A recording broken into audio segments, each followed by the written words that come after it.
Nagsimula ng gumiling ng kamera ng seryeng Sigabo ni Coco Martin, ngayon ay kumakalat na sa social media ang mga artistang spotted at sumabak na sa taping ng inaabangang action comedy series. Spotted ang aktres na si Sue Ramirez at TV host actor na si Jong Hilario. Lalong tumindi ang excitement ng fans matapos makita ang ilang behind the scene photos at updates mula sa set ng bagong proyekto ni Coco Martin. Kabilang sa mga unang nakitang sumabak sa taping ay sina Attorney Ray Campanilla, Mamot Estroso, Nico Natividad at Gerald Napoles. Kapansin-pansin din ang pagsasama ng mga artistang kilala sa comedy at action, kaya marami ang naniniwalang kakaibang timpla ng saya at bakbakan ng ihahain ng serye. Kasama rin sa mga namataang nagtitaping sina Smaglas, JC De Vera, Mark Solis at Niel Coleta.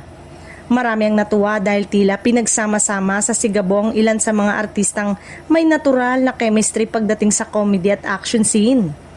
Matatanda ang naunang kinumpirma ng ABS-CBN na ang Sigabo ay pagbibidaan ni Coco Martin at Julia Montes.